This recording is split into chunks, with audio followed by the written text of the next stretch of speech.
Next, some people are still waking up, so I can see we're live now. So how you guys doing? One sec, Baraj. Are we up? I said we're live. It's I always see it before you, Viraj, trust me. I know, I'm just putting it like I don't know how you see it before me. I'm the one setting it up.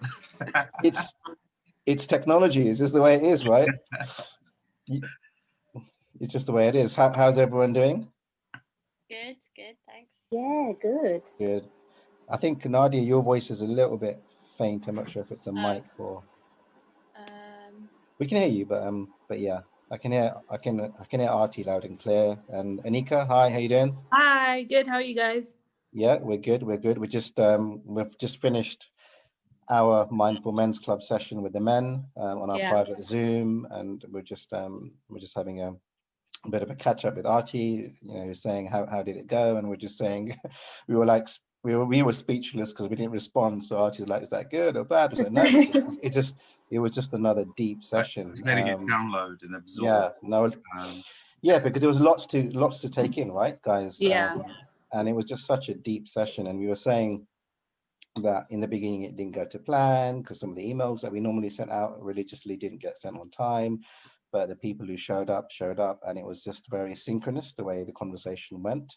And we were talking about 2020 and in terms of reflections, and some of the reflections, I mean, we won't mention obviously the men's names because we don't do that, but some of the reflections that they shared was so deep in terms of from relationships to in terms of I guess energy vampires and people manipulating your energy.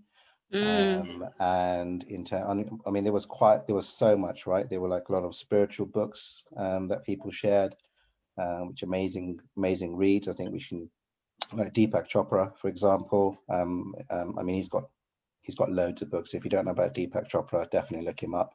One of my favorite books is Synchrodestiny, which is something I read a few months ago. And the one I'm reading right now, which is the 7 Spiritual Laws of Success. So I've just literally downloaded the Audible book this morning. It's only about an hour, but yeah.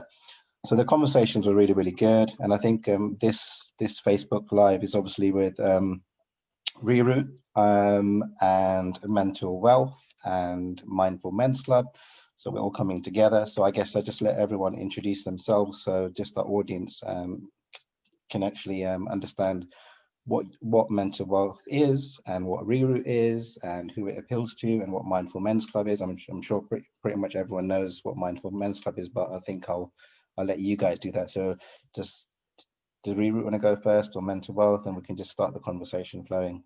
Just I guess introduce yourselves and a bit about what Reroute or Mental Wealth is and what the target audience is, and I guess what the vision or mission for yourselves is. That'd be great. And then I'll let Sagar and Viraj do our one because I always talk too much, so I'm going to stay quiet. Do you want me to go, Arti? Yeah, I don't mind. That's fine. Yeah. Okay. So mental wealth is primary for women of South Asian origin to help them with all sorts of mental wealth. So if it's like trauma you've been through or anxiety, depression, whatever it is, it's just to kind of guide people where to go. Because I think that's one thing that Jenna, the founder, she kind of saw that there was not anywhere you could go to find advice. And I think that's what the main thing is for mental wealth. So someone can come to us and say, I'm suffering with this, or I've got this, and where do I go? Brilliant. Yeah, absolutely. I think it's, I think across the board we're going to echo the same sentiments, but just providing that safe and confidential space where people can bring what they need to bring and just have that space to offload. A lot of people may want to offload but find it really difficult to share with those around them, which I'm sure with Reroute and Mindfulness Men Clubs you find the same with a lot of the people that attend, that actually the space that's provided that is safe and confidential and almost anonymous to a certain extent as well, because you're not in each other's lives as well, can be really helpful.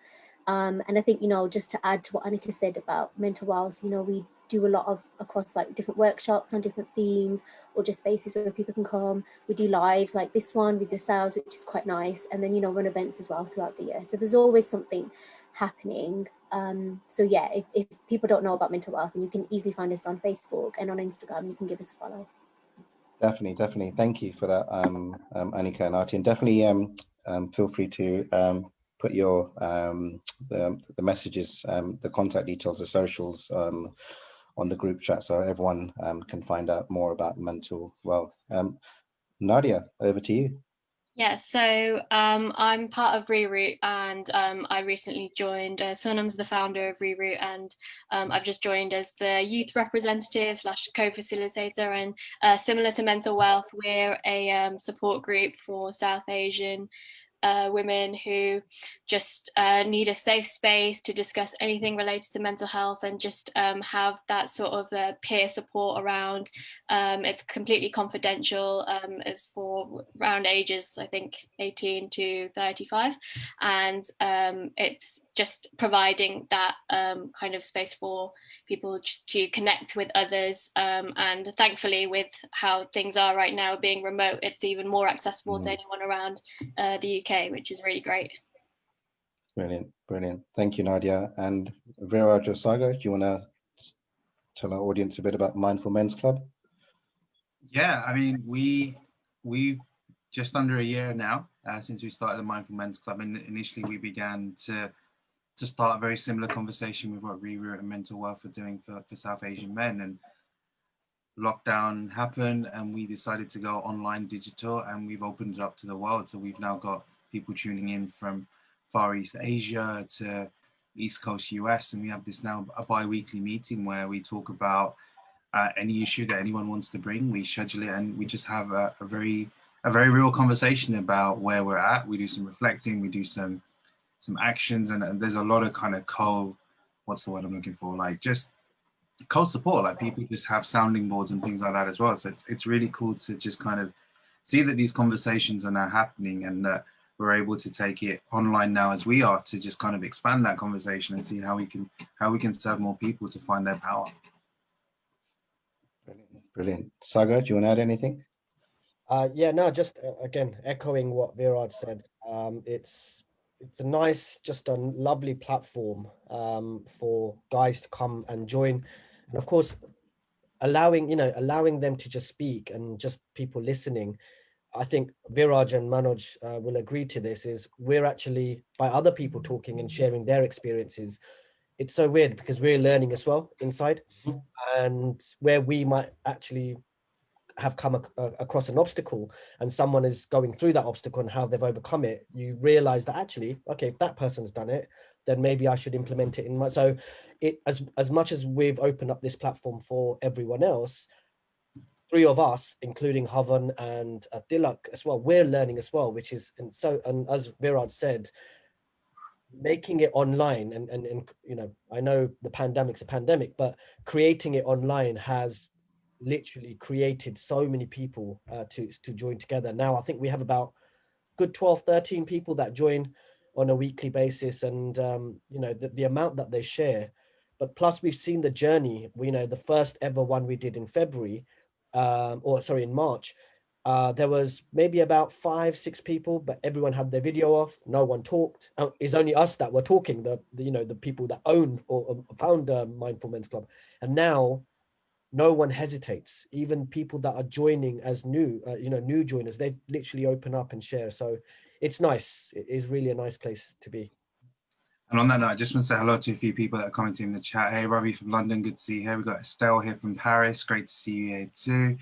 And I think let's get straight into what we're here to talk about, which is 2020 reflections. And we just had this conversation in the Mindful Men's Club, just finished now, about what is reflection. It's very easy to kind of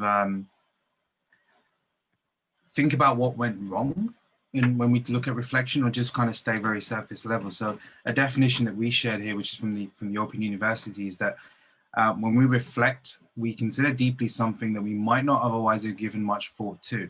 This helps us to learn.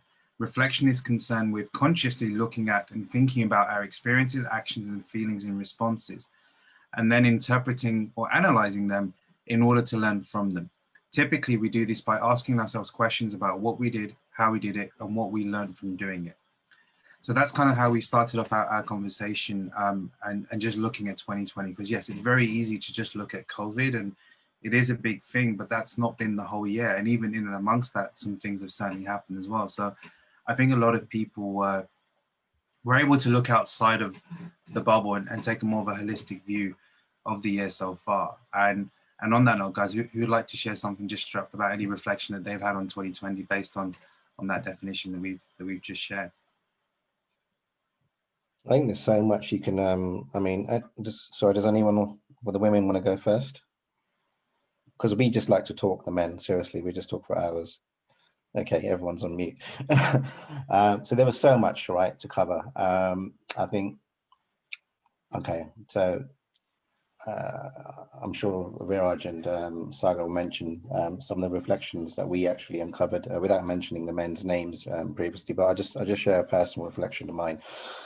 So I think, I mean, there's quite a few, but a big reflection for me on 2020 is that there's so much that we can actually do without. And what I mean by that is not just on a material perspective, not just on a monetary perspective, not just on what we spend on clothes or shoes or whatever, but we don't actually have to survive. We can actually thrive on a lot less than we actually have. So for example, whether it's you or your partner where you've got two incomes and then all of a sudden you've got one income, actually that jolt and that disruption of energy, if you like, is a positive thing, because it makes you actually understand deeply what you had, what you didn't need, and what many around the world survive on a lot less, right? And it's not about surviving. And then when you really, really dial it back, you can actually smile about it, and you feel like you can actually thrive in that space, right? And I'm not just talking about monetary, I'm talking about how you spend your energy, the relationships, the people you serve all around you. Everyone knows that I love to go for like my nature walks, right? And I smile at everyone because the residual benefit of me going for a walk is not the steps that I do, right? And that's just not the main reason why I do what I do. It's like I'll smile at anyone, right? And sometimes I get weird looks, but I don't care, right? And then there's always lovely couples with walking dogs, etc., and smile back. And I think that's a beautiful exchange of energy, right? And if the pandemic didn't happen, would I have gone for these nature walks, or would I have probably be stuck in the gym like I normally would be, right? And be a bit oblivious to what's going on around me. So I think, I mean, we went so deep in our previous conversations, so I'm still processing a lot of it, but there's so much about reflections. And I think reflections is multidimensional. So what I mean by that is you can reflect in silence about your life, where you want it to go, where it's been, whatever pain you've gone through, because I think I think you need some element of pain and hardship, and life has a way of humbling all of us to then realize when you do actually get something, and whatever that something is, it comes from a place of gratitude, right? But I think a lot of reflections stay at the stage of procrastination. So what we talked about in our previous session is that you can reflect, but unless you actually take equal action in proportion, it's just going to be a thought that basically stirs around your mind that actually doesn't surmount to anything, right?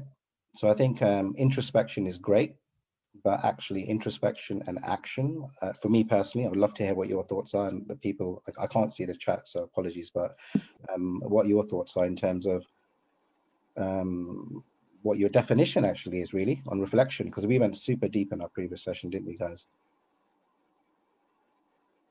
I want to add to that, if that's all right, Manoj. I think you've completely hit the nail on the head in terms of just how multi-layered that reflection can be, and it can affect all areas of our life, not just spiritually or physically or monetary. I think for me personally, I haven't worked at all this year, and that wasn't due to COVID. That was actually a personal decision I made last year to leave my work. I was living in London. I had a very high profile job. It was amazing. It's the height of my career and the highest level professionally that I'd achieved. I was not happy. I wasn't myself. My mental health was really bad. I was always really tired from work. And so when you talk about energy, my transference of energy and where it was going was not serving me, and it wasn't filling me or fulfilling me in a way that I felt at the end of the day, that even though I did good work at the end of my day every day, because I work in mental health and I do really love what I do, I didn't feel good at the end of the day. So I made a decision to stop, to complete, because I was in this really bad pattern that I knew I wasn't going to be able to get out of unless I stopped. So I decided to stop, move back with my parents at Christmas, which was, you know, another big change. So there was a lot of changes for me, but I also decided to spend the year traveling. Now, needless to say, none of that has happened. I've been under house arrest, as I like to call it, for almost a year now, because the travel that I booked, none of it has unfortunately happened. But when I reflect on the year, I've been given so much, and I take so much away from the year. I've been able to slow down. I've been able to really prioritize what really means to me. I've been able to take joy in those little things every day. I've had to really strip back my daily living because I don't work, you know, and I've been living at home for a year, and I've really been able to see what's important to me, so that for the next part of my journey, where that takes me, I know that those life lessons are things that I'm taking forward with me. When I was in that space last year, because of how much I was so involved in London and in work and everything that I was doing, there was no time to reflect. There was no time in my day to reflect. I didn't prioritize it. I didn't prioritize me. So I had to stop. And I'm fortunate enough to be in a position that I was able to, and I recognize that. But I'm very grateful for the opportunity that this year has taught me all of that, so that now I can go forward and use those lessons into future work, future relationships, whatever that looks like. I know I've learned a lot this year based on that level of reflection, and not just for me, just, you know, for family, for work, for life. No, that's great. That's great. And it's amazing, isn't it? That and I think the sentence that really resonates with me is that, if you don't mind, just is how much it's given me, quote unquote. So that's kind of imprinted in my mind, as you were saying that. And I think if we just reflect on that, it'd be nice to hear from Annika and Nadia in terms of what your, I mean, whether it's a personal reflection or whether it's reflection working, you know, with the peer groups that you work with, etc., and the audience that you work with. I think it'd be great to hear what you guys think. So for me, 2020 has been, like, I think, my most transformative year. So just to give you a bit of a background, I was a solicitor until about 2 years ago, and then I became really ill, and I lost my hair, got alopecia, and this year I've literally stripped completely back and have started my whole life again. So I'm starting my career again, I'm starting relationships again, everything is brand new. And by not having those distractions of wanting to go out or not being able to go out, or, you know, things that we put importance to which really aren't important, I've so been able to kind of take my life into the direction I want to go, rather than what society tells me that I need to do. So that's kind of been my reflection. So I've literally stripped completely back this year and have decided to do what I want. So that's kind of been my reflection over this year. I love that. I love that. There's like an inner superpower that's coming out. Exactly. I hear Yeah. you. No, awesome. Awesome. And that was very much a bit of a theme that we got, was that when people went inward, because it's very easy to look at outside and what's going on, and a lot of that's so beyond our control. We've got total power over our internal state, and when we begin to shift that reflection, the outer reflection begins to mirror that. Nadia, how about yourself? Yeah, so kind of related to that, the idea of kind of looking inwards. I think this year what I learned most about is my own resilience and my own strength. So I think if you told me maybe like last year or a year ago that, oh, you'll have rules where you won't be able to see your friends, or you'll only be able to like see one friend at a time, and you won't be able to mix outside or anywhere for a whole year, I think I would have probably been like losing my mind and been thinking, how would I ever survive without seeing my friends? But I think this year, what I've learned is how much strength and how much I can rely on my own company, and that I can actually be very comfortable by myself, and learned how to kind of entertain myself and also support myself, because I did just graduate from university this year, and it was really tough having to deal with looking for jobs just after graduating, and with everyone else also applying to the same jobs as me. It was very, very competitive, and it was a very tough time. But what I learned definitely is that I can look inwards and keep myself going, and that I think with everyone, actually, we've all done really well at surviving such a random, crazy year. So I think in general, we can all reflect on that and take on board that when things seem like they can get really, really bad, we are still able to stay standing and survive it. That's such a great point there. And that line, I think, just I think that's the most powerful line, is that no matter what's happened this year, that we're still here and we're still in motion and we're still in flow and we're still up to big things in our lives.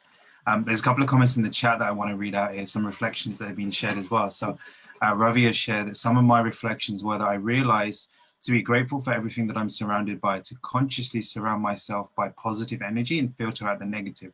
No matter what the pandemic has brought, I always told myself that I will make this the best possible year. That's a lot of power in that, Ravi. Thank you for sharing that.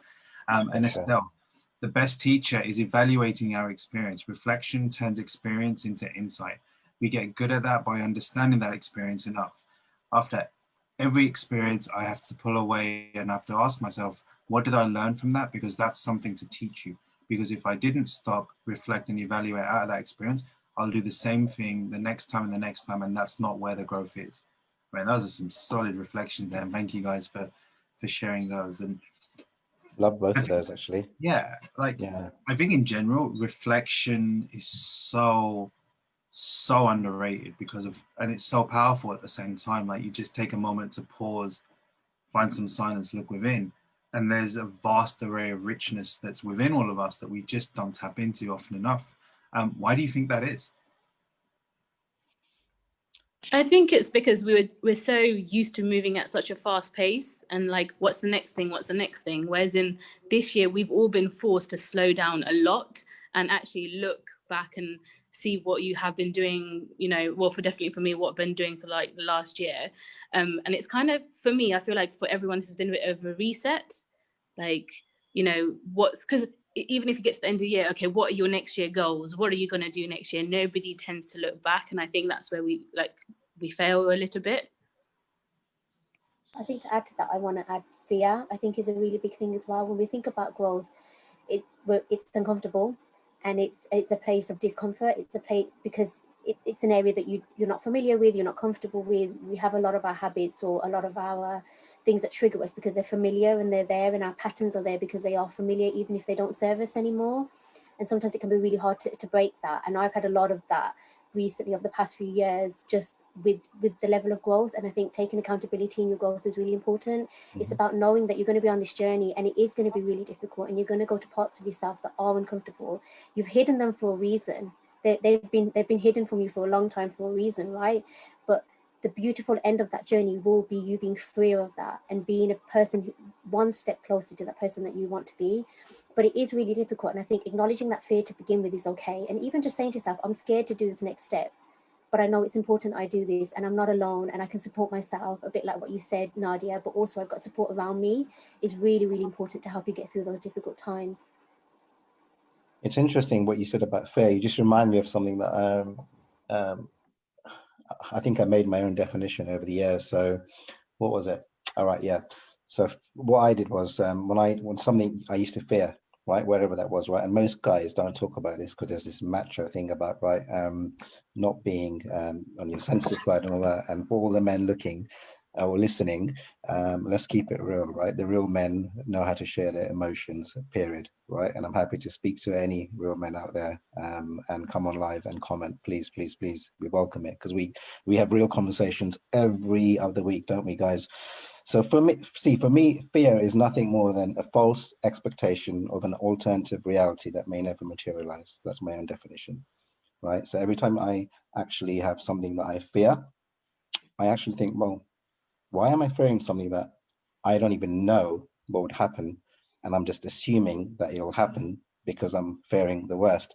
So whether that's courage, and I think the words that I'm hearing from Annika and Nadia about sort of inner superpower and courage. And I think whether it's the courage to take positive action and do something that's going to positively influence your life and the lives of others around you, your friends and family, great, go and do it, right? Because if not now, when?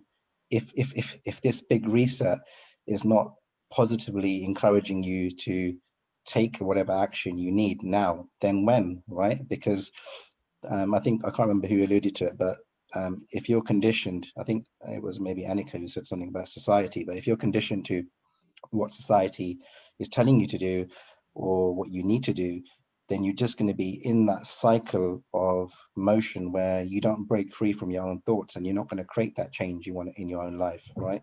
So I think it's one of those things where everyone needs a reset in their life for whatever reason.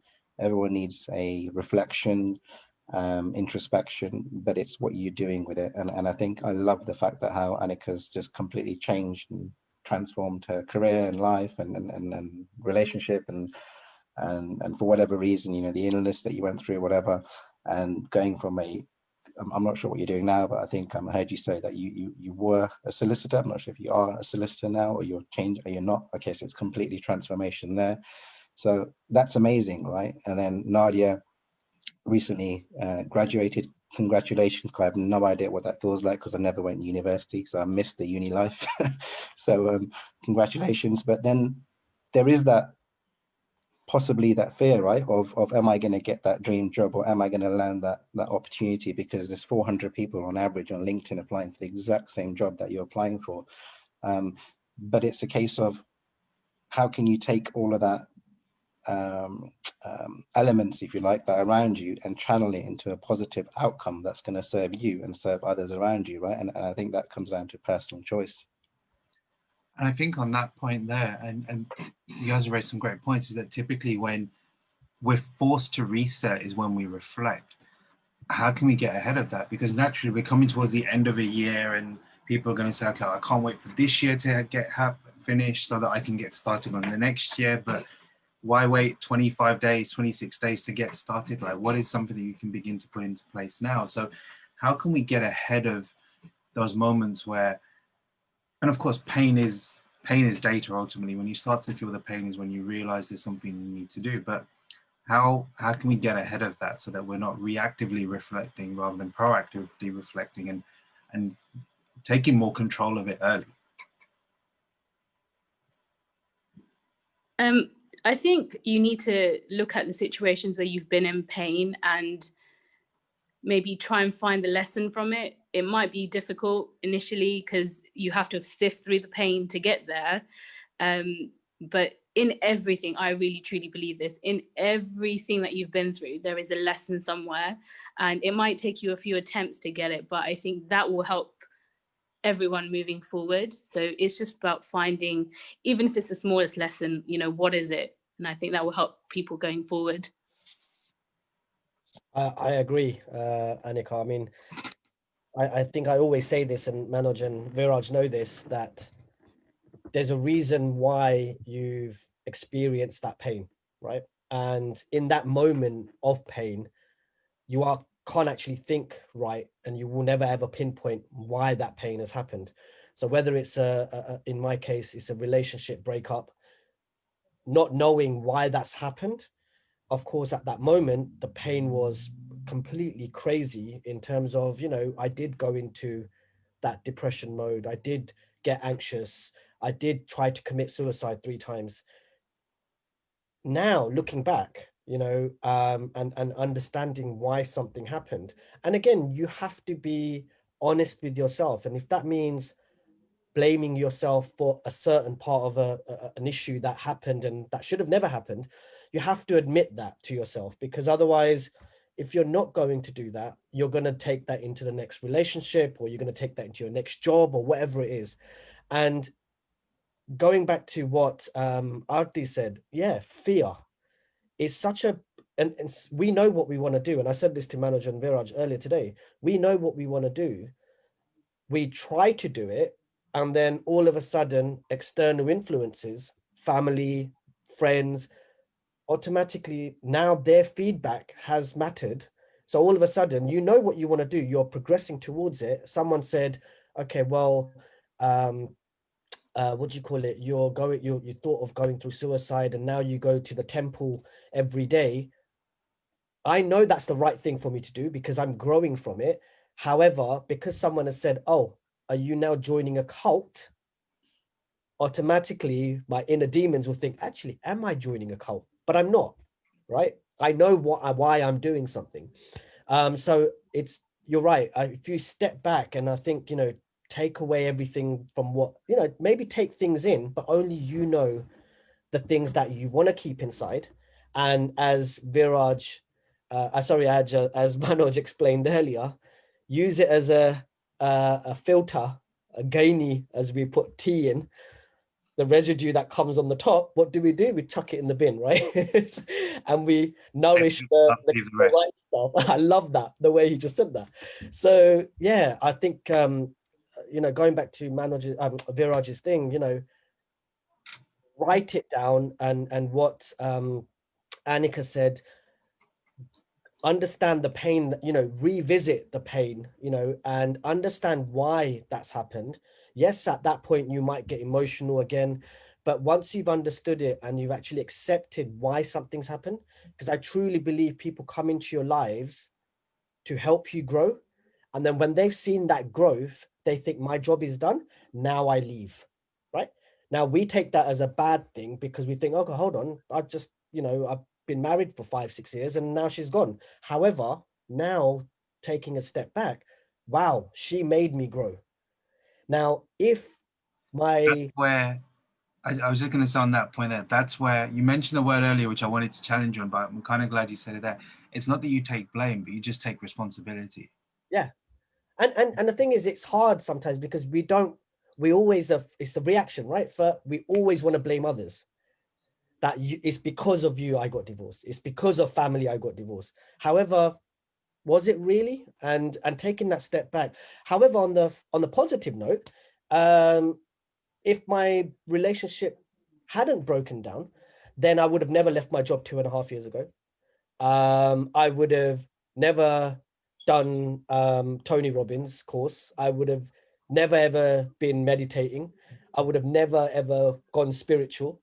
And I would have never ever done what I'm doing now, which is growing my wedding business and actually spending time where I love the most. But meaning that I still have that balance between family, friends, or I'm still trying to find that balance. You know, I'm still not even 50% of the way there, that where I want to be, but that's okay, because I always see the positive side. And one of the things that we talked about last time is the automatic writing. You know, every morning I will wake up, I'll just pick up a pen and I'll just write anything. And I don't know what I'm writing. I just write anything that comes into my mind. And then I don't look at that until the next morning, because every negative I find 5 positives that's come out of this lockdown, right? So understand the negative, but then think about, actually, you know what? I am growing. And our mind, unfortunately, always picks up on the negative stuff and the positives hidden. So we never can get into that positive unless you write it down. You know, there's only so much you can keep in your mind. So yeah, no, this lockdown's been amazing for me. I mean, I've achieved so much and I'm loving it. There's a great comment on the chat there, Zaga, as well, just on that point, is that getting older is automatic and growth is not automatic. There's a world of difference that we need to reflect. And yes, there's so much, as you say, it's very easy to go to the negative and the pain points, and there's some valuable insights that we can take from that to take power and control. But how often do we reflect on our successes and how we achieve them and do more of that stuff? Yeah, no, I agree. There's just something actually by someone on my watch party. This is a great platform to express feelings without being judged. Fully agree. Real men express, but with the best of intentions, it's sometimes very difficult when multiple things happen at the same time. I personally am blessed by having many people to turn to, but at times, even knowing that I don't take up the opportunity, just being on this chat has made me feel 90% better. Thanks. Who's that? Is that someone from your? That's Darren. Darren. Okay. No, Yeah. great. And I think see, he's right. It's not always easy to reach out, right? It's the most difficult thing to do. And we touched on it on our previous talk, didn't we, guys, earlier on, is that, and I'm not sure how, I'd love to hear what the women think on the panel, but men in general find it difficult. And I think women will agree, right? That men in general, I mean, it's a bit of a generalization, but let's go with it, in general find it difficult to actually talk about stuff, right? Me, Viraj, and Sagar have no subjects that we don't talk about. Like literally, there is no filter in a positive way. We'll talk about deep subjects. We've talked about sad stuff, happy stuff. We've been emotional, just to keep it real in front of each other. Nothing wrong with it. That's all healthy stuff, right? It's all healthy stuff. We've all reached out to each other on a personal note when stuff hasn't gone our way. because life is going to throw curveballs at you, right? It always does. But it's about what you do with that. And I think some beautiful reflections on whatever that pain is. Everyone's going to go through pain, but how are you using it to serve you? Don't succumb to become a slave to the pain. Be a master of it and draw from that energy, right? And channel it in a better way. There was a lot of reflections, weren't there, guys, on the previous. I'm still processing them all, but feel free to share. But I'd love to hear from the women on the panel about, is it the same for women? Like, do you find that women find it difficult to reach out to other women, or is it more easier? And obviously there's lots of variables that feed into that in terms of how close you are to them in the relationships. But actually what we've found in the men's group is that some of the most profound conversations are had, and I can certainly draw from personal experience, by people you've never met in your life. Like, meaning you just struck up a conversation because you're on the same energy, vibration, and frequency with them, and you just have some deep conversation. You think, actually, how can't I have that with someone in my family or my friend circle? What's going on there? So I'd love to hear what your thoughts are on that. Sorry. No, Nadia, go ahead. That's fine. Okay. I would just say that I think with my friends, I definitely feel like I'm able to reach out, but I think the one thing with especially in family, when sometimes there are things that you would feel like you'd want to reach out to with your family, but I think there's still this weird type of stigma with the fact that, like, being a woman means that your mental health may not be taken necessarily that seriously, because it could just be a hormonal thing, sort of thing. So it's almost like if I do try and express that to my family, it may be kind of shrugged off as just a time of the month sort of thing, when really it's actually something that's definitely genuinely going on. And I think particularly when I was a teenager and I was probably going through a lot at school, I didn't feel like I could talk about it with my family, but it was a time where I'd lost all my friends, so I didn't even have any friends to reach out to. So it was a very lonely time for me. But so I think that was a time as a girl particularly where I was kind of shrugged off as just, it's just one of those teenage things, when I really it definitely wasn't, and I could have done with some more support at that time. So that, yeah, there's that element.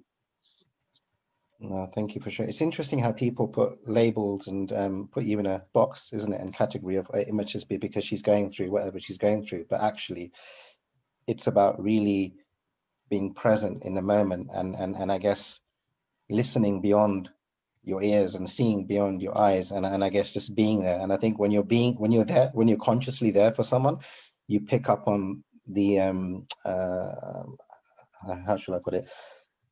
Like, I guess just what's real. Like, when you have authentic conversations with someone, you can just feel it, right? You just feel it, and information and conversations just flow.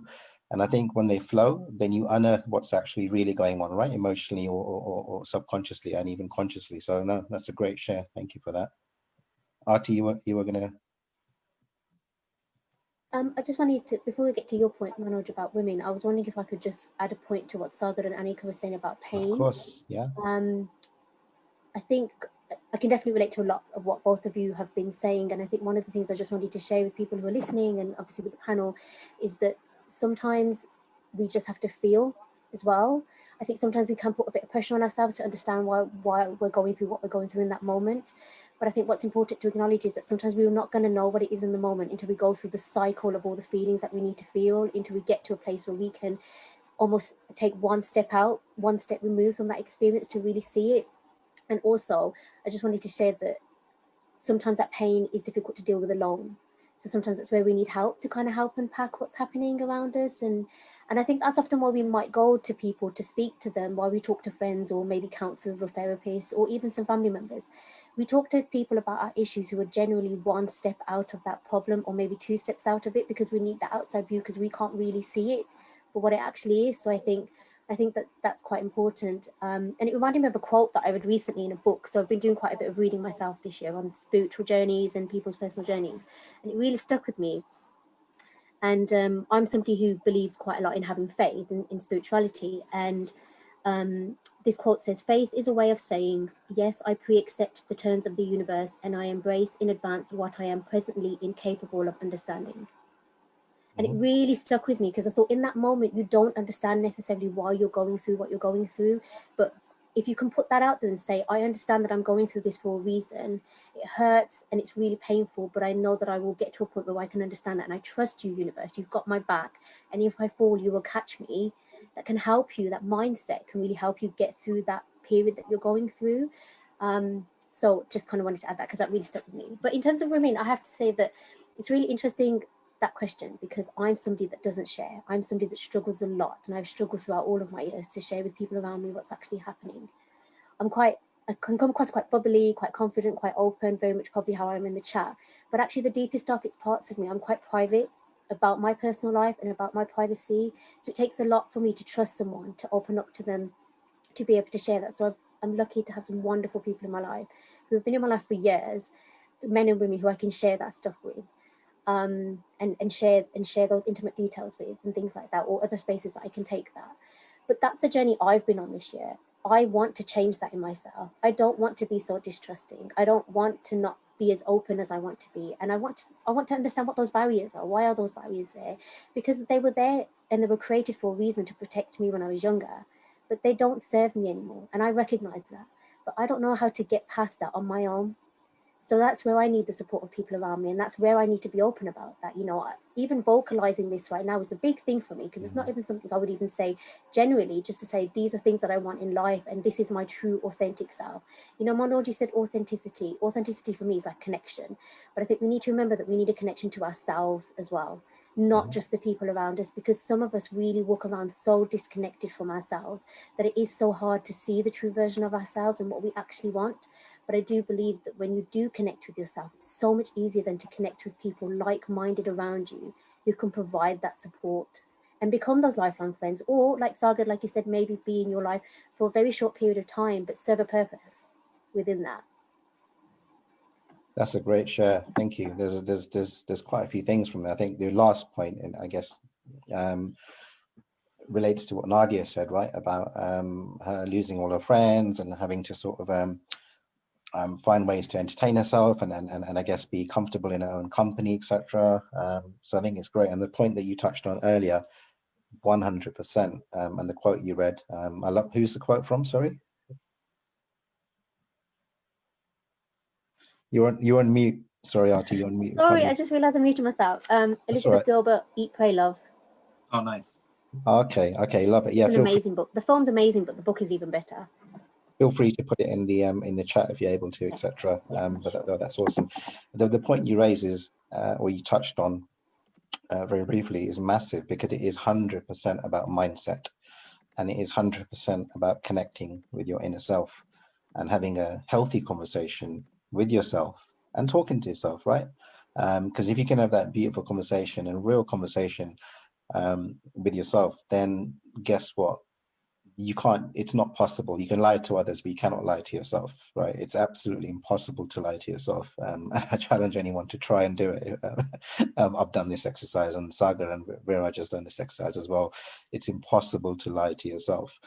Let's put that to the test in terms of the reflection exercise that we have for everyone, just as we wrap up, because I think we, as you say, sometimes we can kind of kid ourselves, but we really, really can't lie ourselves. So everyone that's watching right now, I'm going to post the instructions in the chat, but I'm also going to go through this with everyone here as well. When it comes to reflections, what I would like you all to do now is look at 2020 as a teacher. Like, you're in a classroom and 2020 is standing in front of the board. And every month of the year is a specific lesson. So take the time and write down all the lessons you've learned in January, February, March, April, May, June, July, etc., etc., etc. And the key to this is be as specific as possible, because in the specificity is where you really get the knowledge. And really think about the experience and look at the lesson. But rather than it being, this person said this to me and I'm not going to trust anyone ever again, let's reframe that in something that's a little bit more positive and proactive. You know, what can you do rather than what is happening to you? And just sit and dwell on that. And I think that's and Manoj suggested something else, is actually start planning ahead for next year. How are you going to implement this lesson and when are you going to do it? Because now it gives you a commitment and something to look forward to, because we tend to look backwards so often, it hurts our neck. Can you imagine if you walk around life like constantly looking backwards, you just get neck pain, right? So let's just try and look and put stuff forward. So this is us building our bridge into 2021. And then the other activity I'd like everyone to do is to list every single achievement you've got in 2020, however big or however small, and reflect and also write down what that achievement was, how did you achieve it, who it impacted, and how it impacted them. And then once you've completed that list, I'd like you all to read it out to yourself loud in third person, like someone is telling you, like a report card, this is what you achieved this year.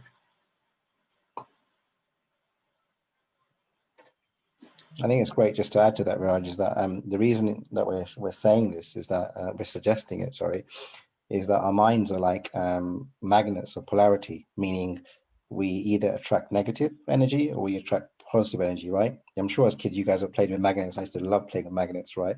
So it's the same concept exactly. So if something doesn't serve you, you're gonna create resistance, right? Because your thoughts are there.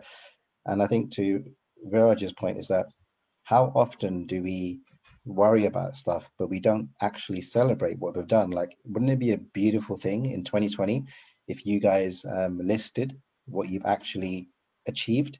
And it doesn't have to be necessarily material. It can be spiritual, it can be relationship, it can be inward, because we all know happiness is external and joy is internal, right?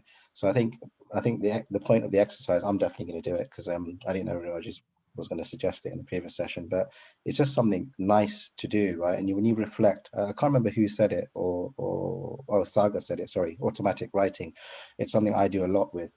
If you don't journal, men and women, you're missing out massively. Like seriously, like the power of journaling is amazing, whether you do it on your phone, whether you do it in an actual book, because that is a process of reflecting, right? Because when you put pen to paper, you're transferring your energy from your thought to your physical being, to the pen, the instrument, or the pencil you're writing it with. And guess what?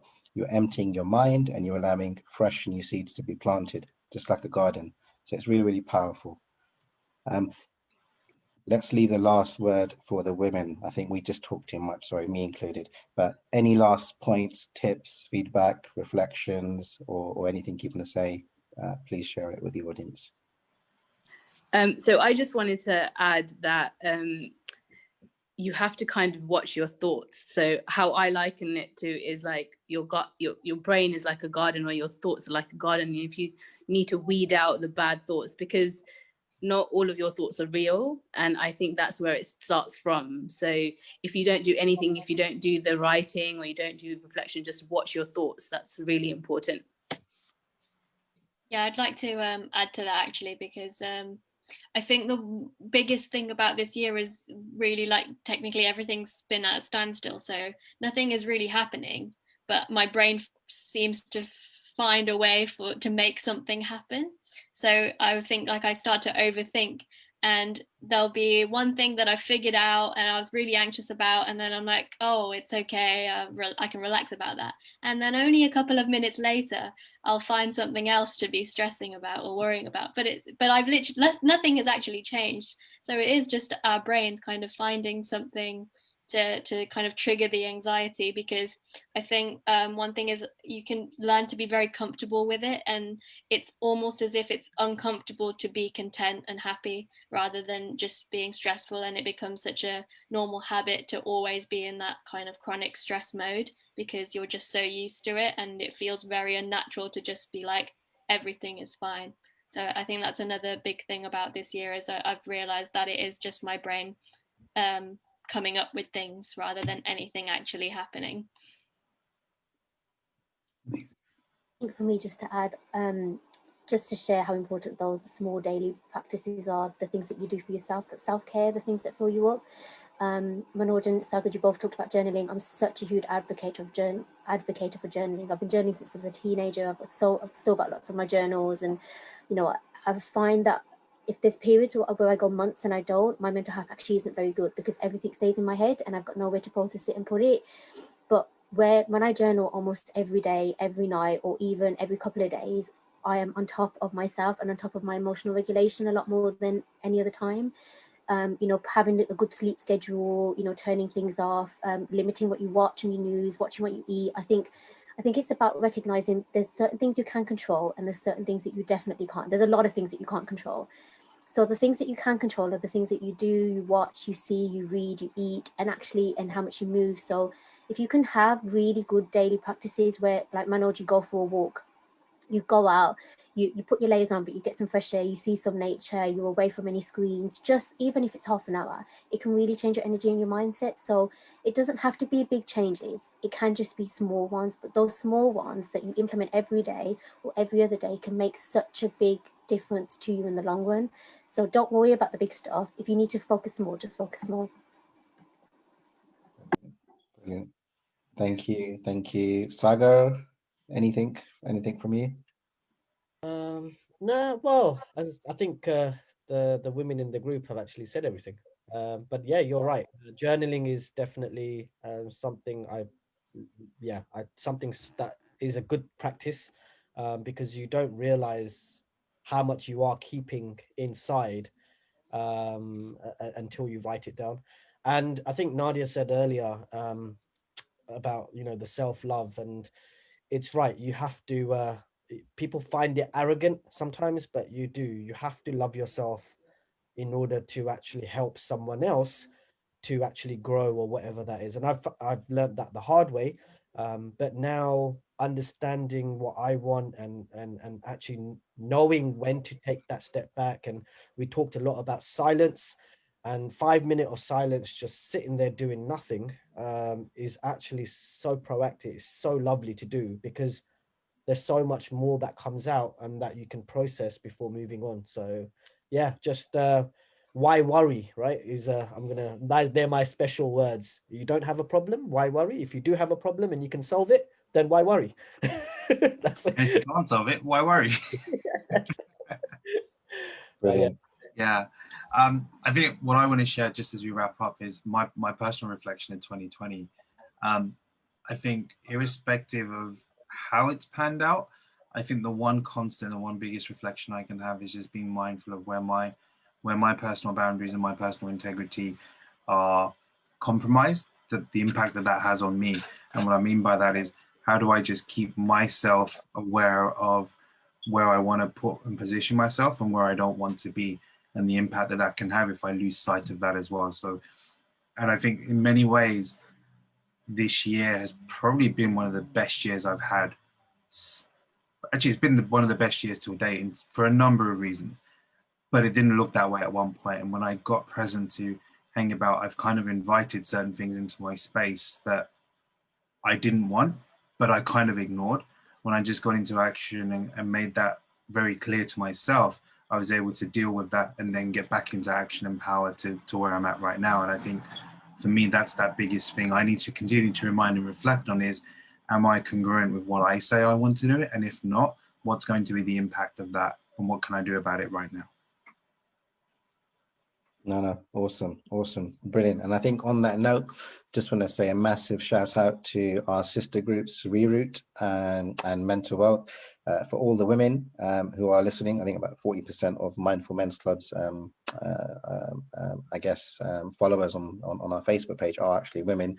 So if you haven't already heard of Reroute or Mental Wealth, please go check them out, because Mindful Men's Club would not be here without our sister group. And I think from everyone from Mindful Men Club, we just want to wish you, and from Reroute and Mental Wealth, we want to wish you a super blessed weekend, whatever you're doing, whether it's Netflix, whether it's going for walks, whether it's journaling. Just enjoy it, be present in the moment, and thank you for taking part. And also, I guess, a massive shout out to it, because I can't see all the comments, so apologies, but everyone who's contributed, both behind the scenes, because you've contributed just by being here and sharing the space with us. Thank you so much, and have an amazing weekend. Bye-bye. Thanks, guys. Thanks.